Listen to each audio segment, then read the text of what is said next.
noches, feliz y bendecida noche de miércoles. Bienvenidos a este espacio de buenas noticias. Espero que en los próximos minutos se vayan sumando, se vayan conectando más de la familia de IC Miami y de nuestros amigos, porque veo que cada semana entran también amigos y personas que son parte de tu familia y quizás amigos también que al verte que estás conectado pueden ellos sentirse motivados a conectarse. Por eso siempre te digo, recuerda, toma tu teléfono en este momento y comienza a compartir esta transmisión para que más personas puedan verla. A lo mejor quizás algunos se conectan 5 minutos, pero en la semana, en la noche misma, en el...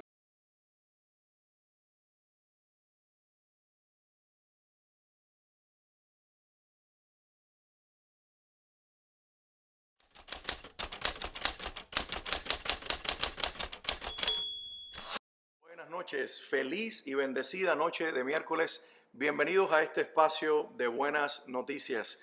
Espero que en los próximos minutos se vayan sumando, se vayan conectando más de la familia de IC Miami y de nuestros amigos, porque veo que cada semana entran también amigos y personas que son parte de tu familia y quizás amigos también que al verte que estás conectado pueden ellos sentirse motivados a conectarse. Por eso siempre te digo, recuerda, toma tu teléfono en este momento y comienza a compartir esta transmisión para que más personas puedan verla. A lo mejor quizás algunos se conectan 5 minutos, pero en la semana, en la noche misma, en algún momento regresan para terminar de ver lo que nosotros estuvimos diciendo. Lo importante es que el Evangelio corra, que la palabra de Dios pueda irse sembrando en el corazón de cada persona, y estoy seguro que si no en todos, en algunos dará fruto. Una vez más, bienvenidos a esta transmisión de miércoles en la noche. Buenas noticias. Bienvenidos a este espacio en el que IC Miami y este servidor tenemos un tiempo para compartir verdades que transforman. Estamos en una serie,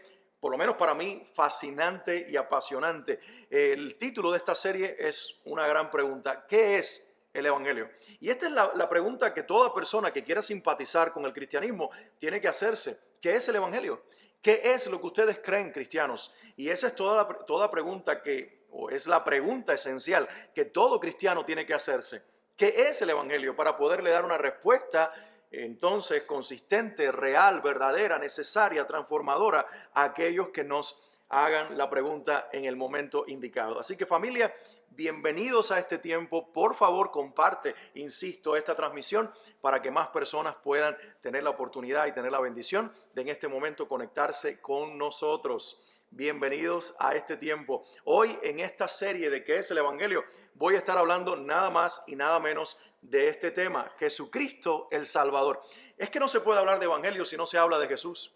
Es una incongruencia hablar de Evangelio y pretender que sea solamente un cuerpo doctrinal, una enseñanza doctrinal, y que Cristo no esté en medio de esa enseñanza. Él es la esencia, Él es el centro. Es más, si quitas a Cristo de la ecuación, ya no tienes evangelio. No hay evangelio sin Cristo.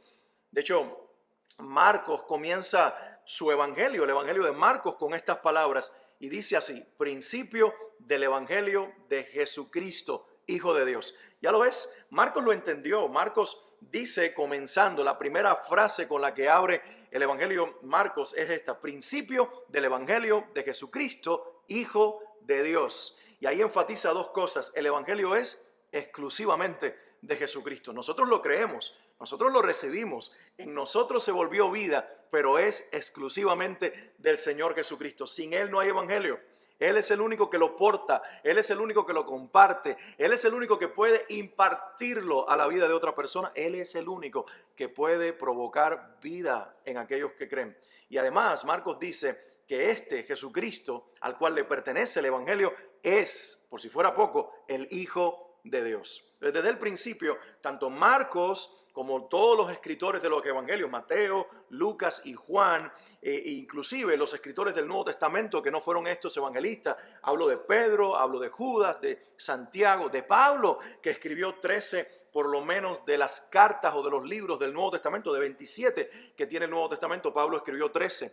Y si algunos creen, y yo a veces me inclino en esa tendencia a creer esto, que no sabemos quién fue el que escribió Hebreos, pero si fue Pablo serían 14, entonces más de la mitad de los libros del Nuevo Testamento son de la escritura de este hombre de Dios, pero tanto Pablo como Pedro, como Juan, como Mateo, como Lucas, como Judas, el hermano del Señor, como Santiago, el hermano del Señor, junto con Marcos, entendieron desde el principio que la venida del Señor Jesucristo era una buena noticia de parte de Dios para un mundo destruido, para un mundo muerto a los pies del pecado. Ante el dominio del pecado, la venida de Jesucristo fue el anuncio relampagueante de que ahora todo había cambiado. Esta última frase es de Greg Gilbert, un escritor cristiano muy especializado en esta área de hablar del evangelio, y él dice: ante el dominio del pecado, la venida de Jesucristo fue el anuncio relampagueante de que ahora todo había cambiado. Sí, el pecado continuó, la tentación continuó,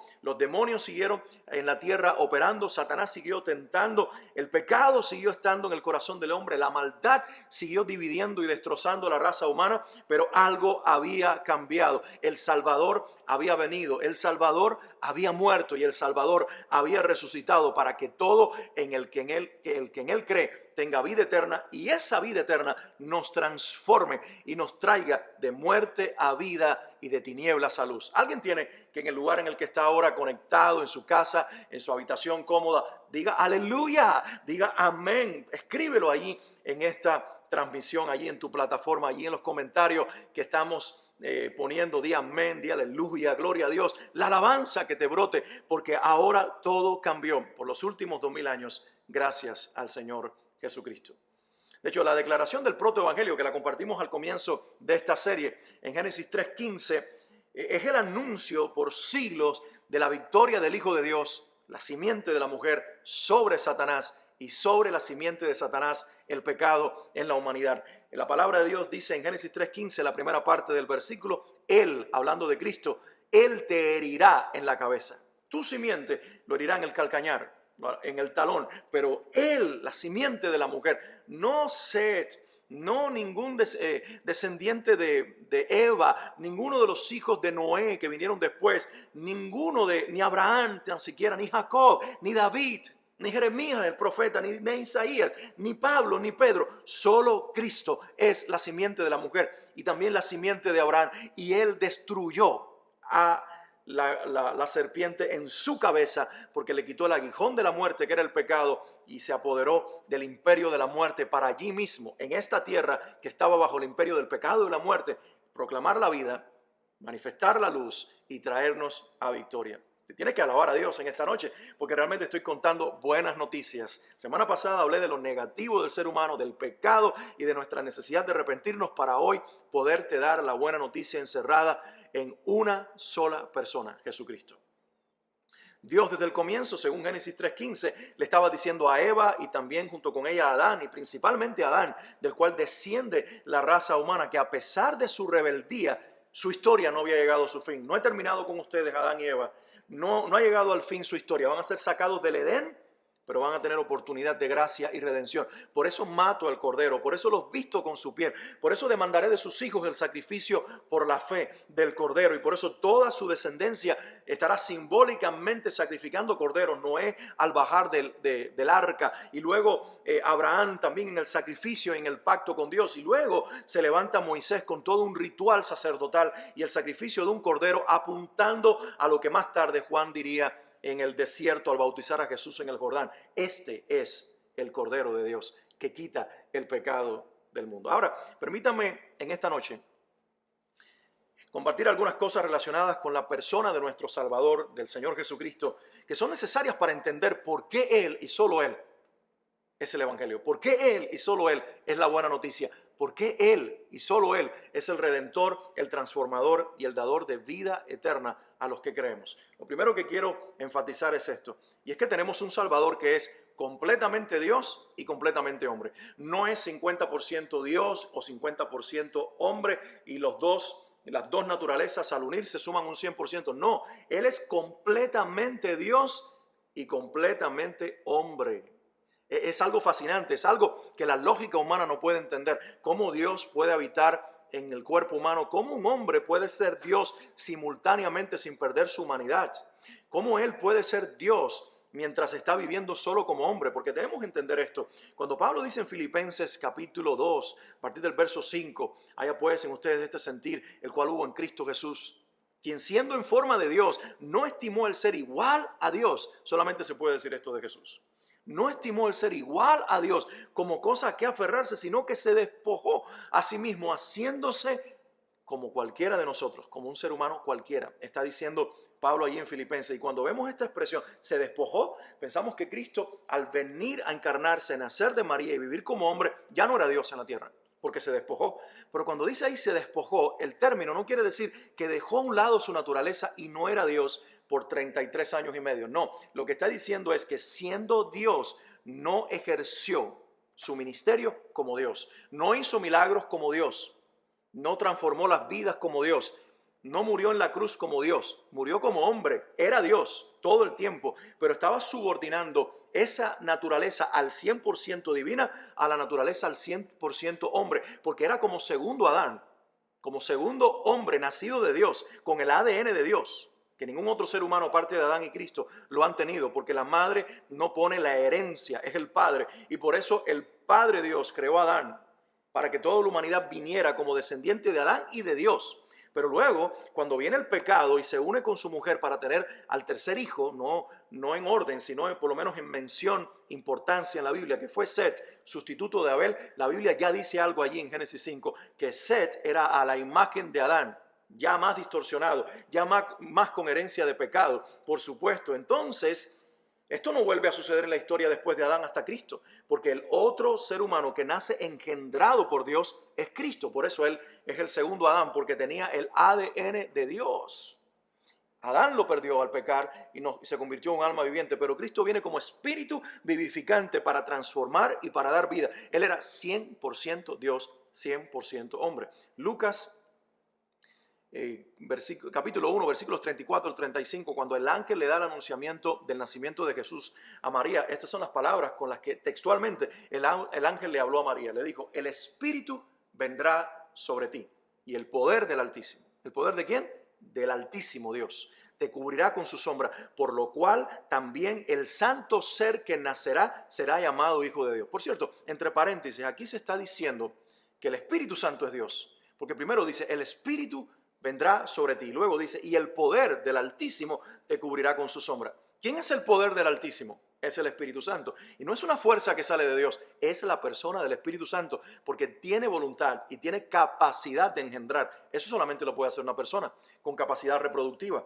Y el Espíritu Santo es una persona entonces. Y si es una persona, no es una fuerza que sale de Dios, sino es Dios en el Espíritu Santo, el Altísimo Dios, el poder del Altísimo, cubriendo a María. Y luego le dice, por lo cual también el santo, y aquí la Biblia, al menos la versión que leo, tiene la palabra santo en mayúscula, porque está haciendo una referencia a Dios. El santo ser que nacerá será llamado Hijo de Dios.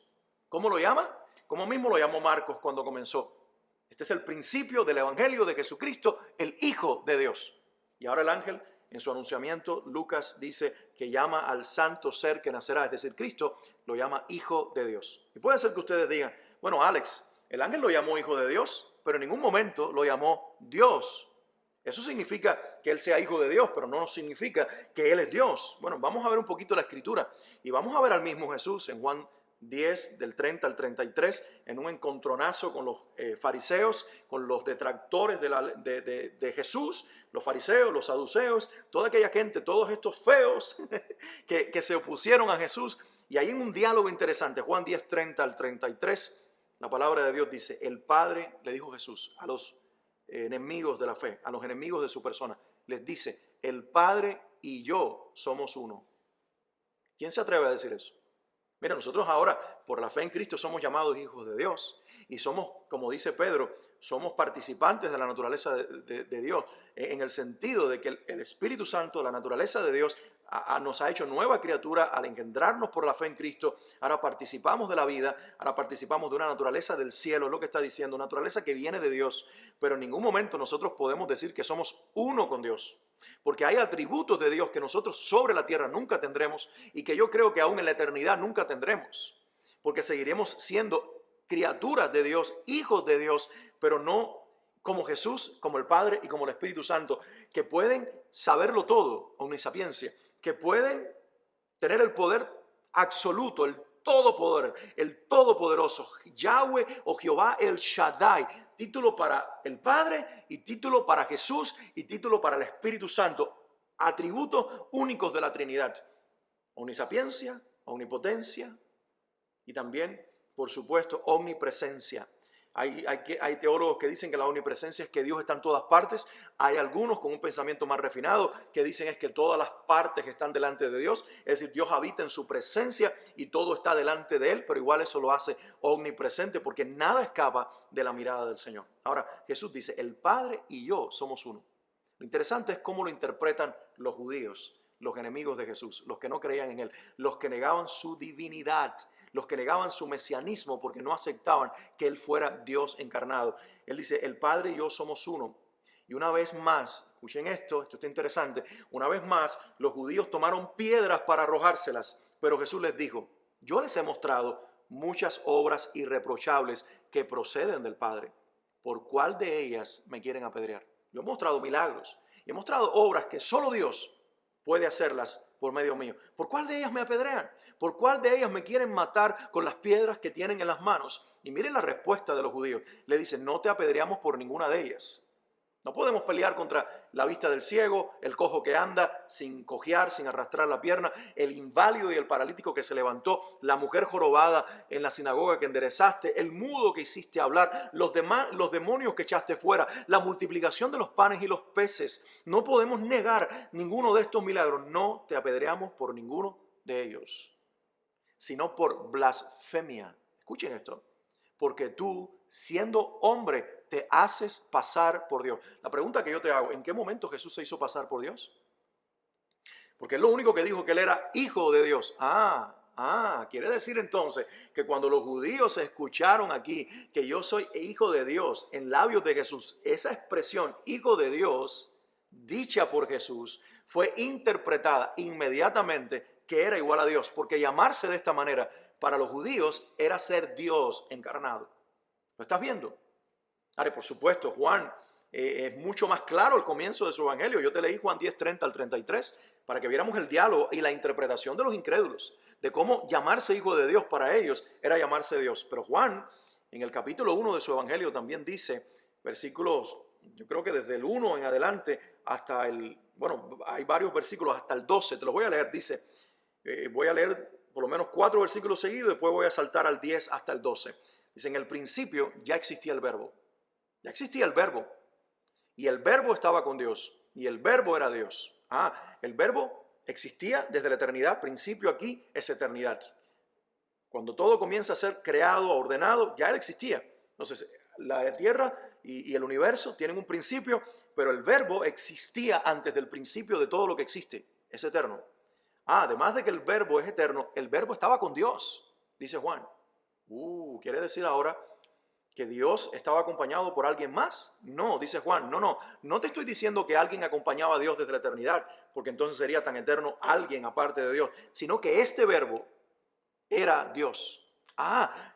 Dios también tiene un verbo, lo cual quiere decir que hay más de una persona en esta deidad. Y empezamos a entender la Trinidad. Y dice, Él estaba con Dios en el principio.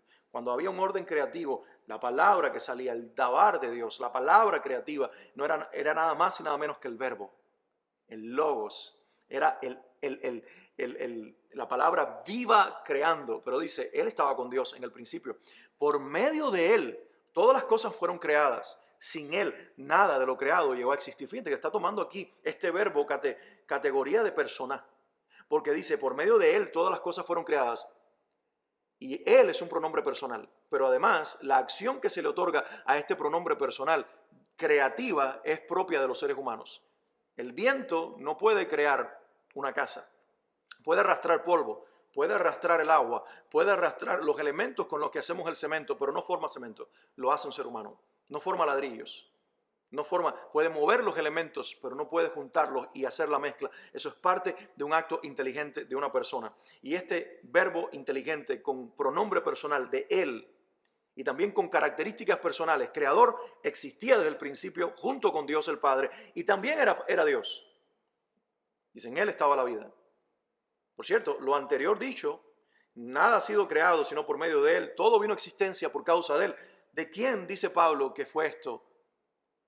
¿Quién pudo crearlo todo por Él y para Él? Dice Pablo, ¿fue Cristo? Entonces aquí hay una unidad entre Juan y Pablo en lo que están diciendo. En Él estaba la vida y la vida era la luz de la humanidad. ¿Por medio de quién vino la vida? Del Dabar de Dios, del Logos, según aquí el Nuevo Testamento, del Verbo que estaba con Dios, que existe desde ante la eternidad y que es Dios mismo. Dice, y esta luz resplandece en las tinieblas y las tinieblas no han podido extinguirla. Esa luz verdadera, esa luz que también es el principio creativo, que aún los evolucionistas aceptan que para que hubiera una evolución tuvo que haber primero una luz emanente que pudiera producir todo el orden de supuestamente el proceso evolutivo. La Biblia dice, esa luz del proceso creativo y no evolutivo, esa luz era nada más y nada menos que el Verbo que existía desde la eternidad, que estaba con Dios y era Dios, y por medio de Él todo ha sido creado y sin Él nada ha podido venir a existencia. Esa luz verdadera, dice Juan, la que alumbra a todo ser humano, venía a este mundo. Espérate, creó al mundo, pero ahora se iba a meter dentro de Él. Esa es la expresión, venía a este mundo. Él, o el que era la luz, ya estaba en el mundo, y el mundo fue creado por medio de Él, pero el mundo no lo reconoció. Vino a lo que era suyo, pero los suyos no lo recibieron, mas a cuantos lo recibieron, a los que creen en su nombre. Espérate, el verbo también tiene un nombre. Dice, a los que creen en su nombre, les dio el derecho de ser hechos hijos de Dios. Entonces, existía en la eternidad con el Padre, estaba con el Padre, era uno con el Padre.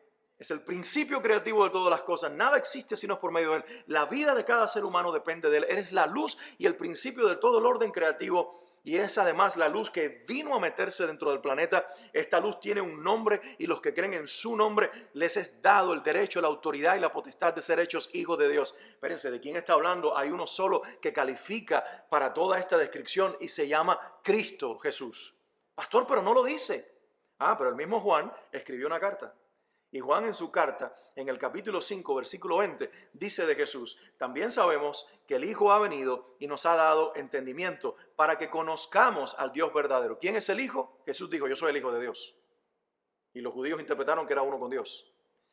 Dice la palabra de Dios en Juan 1:12 que los que creen en el nombre de este verbo, que es luz, que más tarde se llama Hijo por su propia iniciativa, haciéndose uno con Dios, este verbo, al que cree en el nombre de Él, que ahora sabemos que es Cristo, lo convierte el Señor en un hijo de Dios. Pero dice aquí la Escritura, en 1 de Juan 5:20, que Jesús, el Hijo de Dios, vino para darnos entendimiento, para que conozcamos al Dios verdadero.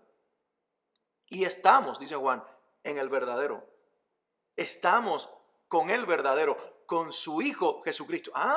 El Hijo vino para mostrarnos al Dios verdadero y que nosotros pudiéramos conocerlo. Y resulta que nosotros ahora, por la fe en Cristo, estamos en el Dios verdadero, en su Hijo Jesucristo. Y para que nosotros no tengamos duda de lo que Él está diciendo, cierra el versículo diciendo, este es el Dios verdadero y la vida eterna. Jesucristo es el Dios verdadero y la vida eterna. Este es el versículo, uno de tantos que la Biblia, Nuevo Mundo de los Testigos de Jehová, hace transformación para que Cristo no aparezca como Dios. Hoy la secta de los Testigos de Jehová te habla de Cristo, de la cruz, que antes no lo hacía, te habla de redención para que uno crea que es el mismo mensaje de los cristianos evangélicos, de los cristianos nacidos de nuevo, de los cristianos que creemos en Dios Padre, Dios Hijo, Dios Espíritu Santo. Pero cuando tú profundizas, la secta de los Testigos de Jehová no cree que Jesús sea uno con Dios, ni el Espíritu Santo sea uno con Cristo y con el Padre. Ellos creen que el Espíritu Santo es una energía que sale de Dios, inanimada, que simplemente es como una corriente que viene, como una energía, como el viento, nada más, pero no es una persona con intelecto, con voluntad, con capacidad para decidir, no es uno con Dios y Cristo tampoco. Dicen que Cristo en la teología y en la doctrina de los Testigos de Jehová es una encarnación del arcángel Miguel y por eso se le llama Hijo de Dios simplemente. Lo rebajan a una categoría angelical, no leyeron Hebreos capítulo 1, cuando dice la Biblia que Cristo es superior a los ángeles, porque a cuál de los ángeles, y menciona ahí un salmo, Dios le dijo, ven y siéntate a mi diestra, solamente a su Hijo, porque a cuál de los ángeles, en el Salmo 2, le dice, pídeme y te daré por herencia a las naciones, y así comienza a hacer toda una comparación el escritor de Hebreos de los ángeles con Cristo para dejarnos saber que Cristo es Dios hecho hombre, Dios que se rebajó a una categoría inferior a los ángeles, pero desde esa categoría, como dice el Salmo 8, dice, le hiciste poco menor que los ángeles, pero sin embargo lo coronaste de gloria y esplendor. Bendito sea el Señor. Cristo, 100% Dios, 100% hombre. Tu Salvador y mi Salvador es Dios que se hizo hombre. No es menos Dios y más hombre, tampoco es menos hombre y más Dios, es 100% Dios y 100% hombre, cohabitando en una misma persona. Y no solo fue por un tiempo, después de morir resucitó con el mismo cuerpo y por 2000 años ha estado sentado como 100% hombre y como 100% Dios a la derecha del Padre Dios para interceder por nosotros y establecer así la redención de toda la humanidad que se vuelva a Él y confiese a Jesucristo. Porque déjame decirte, Juan lo dice, acabo de leerlo en Juan 1:12, solamente son hijos los que creen en el nombre. Los demás son criaturas. Nosotros fuimos criaturas de Dios hasta el día de nuestra redención o hasta el día de nuestra salvación. De ahí en fuera, el día que fuimos justificados por la gracia de Dios y por el nombre de Jesucristo, ese día fuimos considerados hijos de Dios. Que ya el Padre lo sabía en la eternidad y que ya Él por adelantado sabía el día y la hora en que nosotros confesaríamos a su Hijo. Amén. Eso es claro, eso está en toda la Escritura. Pero el día que nosotros lo confesamos, ese día vinimos a ser hijos de Dios, se materializó, se hizo realidad que somos hijos de Dios. Nadie sin confesar a Cristo puede ser un hijo de Dios, criaturas todos, pero hijos solamente los que creen en el nombre, no de labios, no intelectual, sino de corazón y son engendrados por el Espíritu Santo, por la fe en Jesús para salvación. Ahora permítanme añadir algunos detalles más con respecto a Cristo. Quiero correr lo más rápido posible, no quiero robarte mucho tiempo, pero además de ser 100% Dios y 100% hombre, nuestro Salvador, Él es también el Rey y Mesías profetizado. Saben que todas las escrituras están llenas de declaraciones, pero Isaías dice esta en especial, porque nos ha nacido un niño, se nos ha concedido un hijo, la soberanía reposará sobre sus hombros y se le darán estos nombres: Consejero admirable, Dios fuerte, Padre eterno, Príncipe de paz. Se extenderán su soberanía y su paz y no tendrán fin. Gobernará sobre el trono de David, rey, y sobre su reino, para establecerlo y sostenerlo con justicia y rectitud desde ahora y para siempre. Esto lo llevará a cabo el celo del Señor Todopoderoso. Y Jesús en la sinagoga de Nazaret leyó una porción de Isaías diciendo: el Espíritu del Señor está sobre mí porque me ha ungido para dar vista a los ciegos, para sacar a los prisioneros de la cárcel, para pregonar el año agradable del Señor. Entonces Cristo en estas dos profecías se cumple una cosa: Él es el Rey esperado por los judíos y Él es el Mesías, el ungido de Dios, también esperado por los judíos, pero ofrecido para toda la humanidad. Los intérpretes de la ley se confundieron en los días de Jesús. Sabían que el Mesías iba a nacer, pero no quisieron reconocer el mesianismo de Jesús en su primera venida. ¿Por qué? Porque para ellos era un mesianismo débil, era un mesianismo que no venía a quitar a Roma del camino, que no pretendía remover la dinastía semipagana de los Herodes, que no quería sentarse en un trono en Jerusalén a gobernar, que no venía como ellos lo habían interpretado. ¿Por qué? Porque ellos se enfocaron en Isaías 60, donde dice: levántate y resplandece porque ha venido tu luz, y habla del gobierno de Cristo al final de los tiempos, en el milenio, pero no se dieron cuenta de que antes Isaías 9, Isaías 53 y muchas de estas profecías hablaban de un rey Mesías que también iba a ser el Mesías sufrido.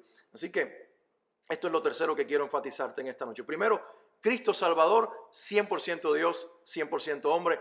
Número dos, Cristo es Rey y es Mesías profetizado en las Escrituras. Yo pudiera mencionarte muchas más para que tú vieras en el orden de probabilidades que es imposible que en una sola persona se pudieran cumplir tantas profecías dadas 700, 600, 500 años antes, pues Cristo las cumplió todas.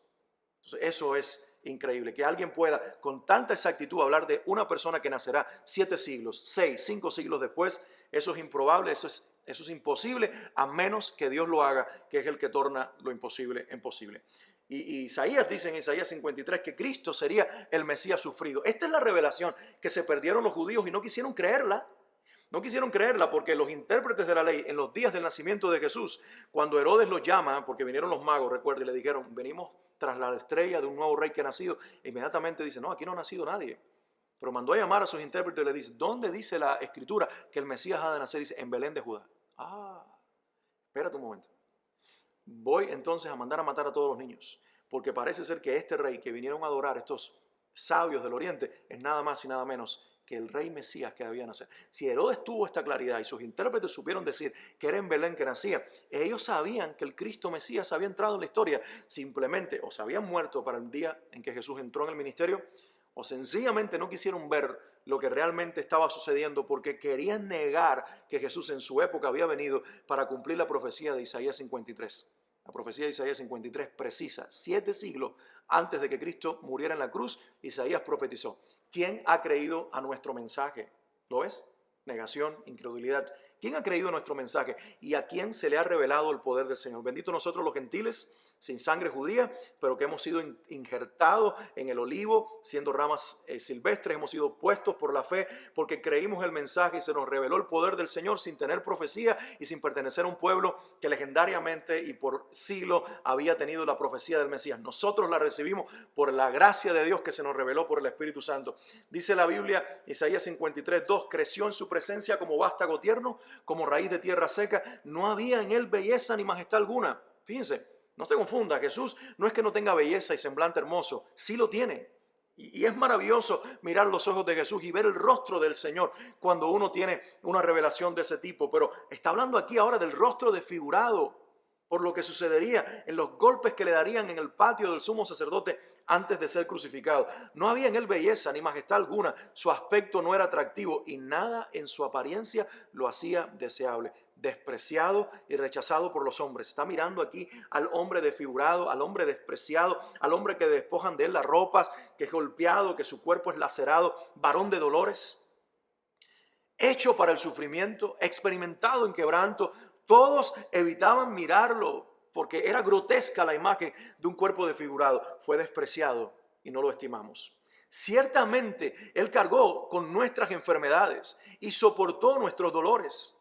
Los que tienen dolores óseos, los que tienen enfermedades crónicas, los que padecen del hígado, del páncreas, de los riñones, los que hemos atravesado el proceso del COVID. Bendito sea Cristo que cargó nuestras enfermedades para traernos a sanidad, que soportó nuestros dolores para en Él no solamente encontrar compasión, sino también transformación, inclusive física. Pero nosotros lo consideramos herido, golpeado por Dios y humillado. Fue lo que creyeron los judíos. Él fue traspasado, fíjense la expresión, traspasado el costado, como Jeremías también profetizó, por nuestras rebeliones, y molido con los látigos y con los golpes en el rostro y con todo lo que le hicieron, molido por nuestras iniquidades.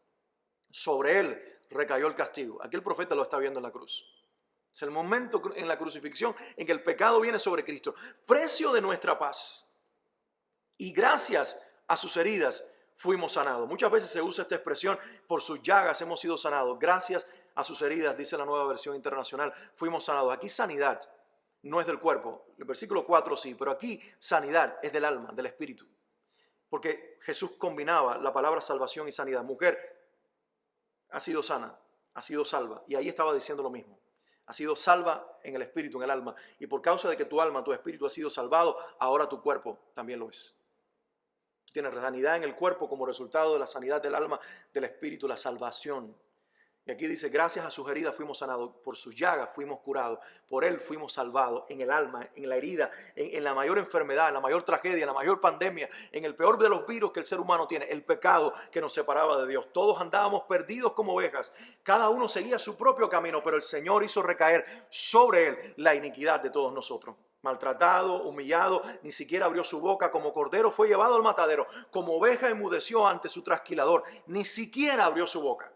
Después de aprehenderlo y juzgarlo, le dieron muerte. Nadie se preocupó de su descendencia. Fue arrancado de la tierra de los vivientes y golpeado por la transgresión de mi pueblo.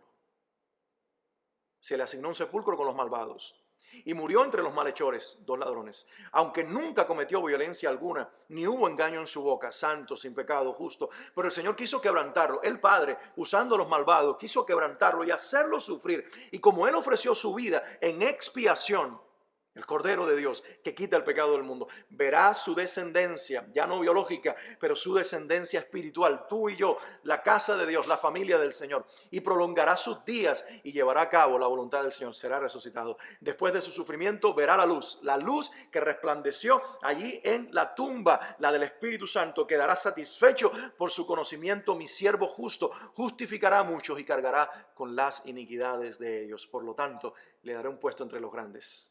Alrededor de él están los 24 ancianos y repartirá el botín con los fuertes, los que creemos en él. Porque derramó su vida hasta la muerte y fue contado entre los transgresores. Cargó con el pecado de muchos e intercedió por los pecadores. Padre, no les tomes en cuenta esto, Señor. Perdónalos porque no saben lo que hacen. Ese fue su clamor, su intercesión por ti, por mí, que nos alcanzó en la historia hasta que pudiéramos creer. Los judíos en su tiempo no pudieron reconocer porque no querían que este sufrimiento era necesario para que nuestra culpa fuera removida y así pudiéramos tener parte con Él en su reino. Pero bendito el Señor que siglos después tú y yo y muchos en la historia pudimos creer en esa verdad. El Mesías sí vino, pero vino para morir la primera vez, para regresar glorioso en su segunda venida, la cual expectamos y con toda la iglesia en el mundo entero decimos: Maranata, Cristo viene pronto, aleluya. Alguien tiene que exaltar el nombre de Dios. De los dos ladrones, los dos malhechores en la cruz, uno no lo entendió y el otro sí. Uno le estaba haciendo reclamos y demandas: si eres Dios, bájate de la cruz, burlándose de él en el momento de su tragedia. Pero el otro le dijo: Señor, diciéndole primero a el otro ladrón: mira, tú y yo pagamos nuestra culpa por lo que hicimos. Él no, él es santo, está diciendo. Y luego le dice: Señor, Señor, porque lo reconoce como Dios y como Señor. Señor, acuérdate de mí cuando vengas en tu reino. Lo declara Dios, lo declara Señor, tiene fe en Él, lo declara Dios. Tú y yo somos culpables, pero en medio de nosotros está Dios colgado en una cruz. Le llama Señor, reconoce su señorío y cree en su salvación, porque le dice: cuando vengas en tu reino, acuérdate de mí, cree en su resurrección. Tú vas a morir, pero como eres Dios. Se le reveló el evangelio por el Espíritu Santo en el último minuto. Hay un montón de judíos con profecía que no quisieron creerla. Hay un ladrón malhechor en el último minuto que está por morir. Se le revela el evangelio por el Espíritu Santo. Tú no puedes creer y tú no eres resucitado si el Espíritu no te permite creer y ver a Cristo como Dios, como Señor, como Salvador resucitado, el único que sufriendo nos puede salvar, porque venció ahí la muerte, venció allí al pecado, venció allí a Satanás para darnos vida. Él es el Mesías, Rey, que regresará por su iglesia. Marcos 14:62 dice: verás al Hijo del Hombre sentado a la diestra del poder de Dios y viniendo en las nubes del cielo. ¿Sabes? Esta frase que registra Marcos se la atribuye Marcos a Jesús. Y Jesús se la dijo al sumo sacerdote cuando lo golpeaba y lo maltrataba y cuando lo trataba como si fuera lo peor. Y Jesús le dijo: ahora me matas, ahora me maltratas, ahora me acusas, pero me verás a mí, el Hijo del Hombre, sentado a la derecha del poder de Dios. Y un día viniendo en las nubes del cielo. Pero si ese hombre ya está muerto, ¿cómo va a ver la venida de Dios? Desde el infierno, desde el lugar donde está separado de Dios. Tendrá la capacidad de ver el descenso glorioso del Señor Jesucristo y a la iglesia levantada para unirse con Él y así estar con Él para siempre, reinando en gloria, porque Él, siendo Dios, se hizo hombre para tener 100% humanidad mientras 100% era Dios. Él, siendo Dios, también es Rey y Mesías, pero fue un Mesías sufrido que pagó por nuestra culpa en la cruz, y Él, siendo el Mesías, es el Rey que regresará glorioso por su iglesia. Pregunta es: ¿para quiénes la segunda venida es una buena noticia? Solo para los que, como el ladrón en la cruz, la mujer del flujo de sangre, Zaqueo y muchos más, reconocieron en la cruz estaban siendo clavados sus pecados, estaban muriendo el santo por los pecadores, el justo por los injustos, y se arrepienten y le piden perdón, lo reconocen Señor de sus vidas, y mientras reconocen su señorío, vencen junto con Él en la cruz y comienzan a reinar con Él por la victoria de la cruz y el poder del resucitado. Me apasiona esta verdad, porque no tenemos vida sin Cristo. Hay desobediencia todos los días en nuestro corazón, en nuestros pensamientos, en nuestras acciones, pero la gracia redentora nos vuelve a levantar, porque aun si 7 veces cae el justo, el que ha sido justificado por la fe en Jesús, el Señor lo levantará 7 veces. Y eso no es un número limitado y determinado, 7 es perfección. Todas las veces que el justo cayere, será levantado si ha sido justificado en la sangre del Cordero, y en el nombre de Jesús clamará a Él, y el poder de la cruz que un día le salvó, le levantará, le restaurará, no lo dejará donde estaba, porque ese es el poder de nuestra salvación. Ahora, ¿cuál es el corazón del Evangelio? Con esto quiero terminar. El corazón del Evangelio es la doctrina de la sustitución. Alguien vino a sustituirnos. Cordero de Dios vino a quitar el pecado del mundo. Es la mesa de la sustitución.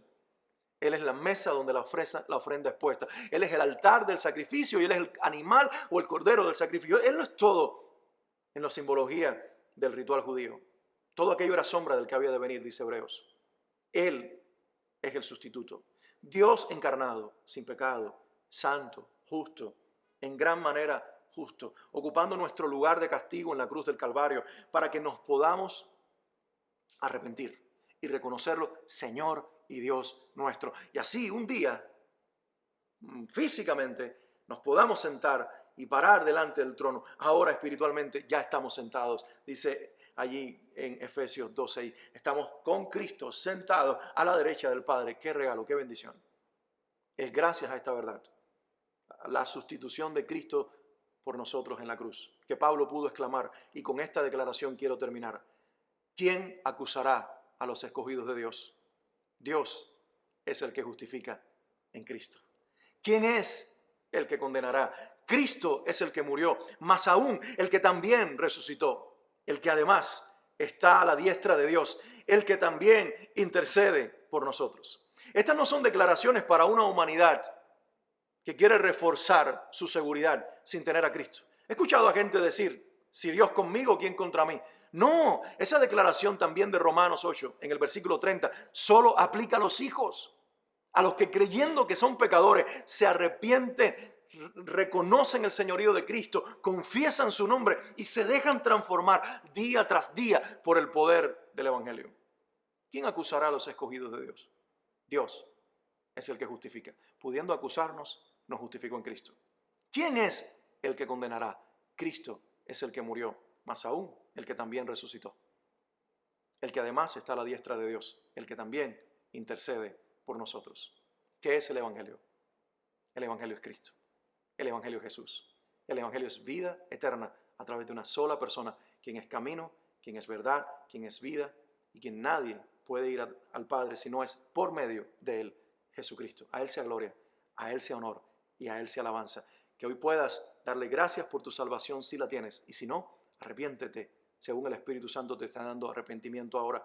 Confiesa su nombre y decláralo Señor y Dios mío, y déjate transformar cada día por el poder de la persona del Espíritu Santo, que cuando crees de verdad viene a tu vida para sellarte y para llenarte con su poder cada día. Él te bendiga, el Señor Jesucristo te bendiga y te otorgue su paz cada día. Ha sido un placer compartir con ustedes esta noche. Bendiciones, bendiciones en el nombre de Jesús.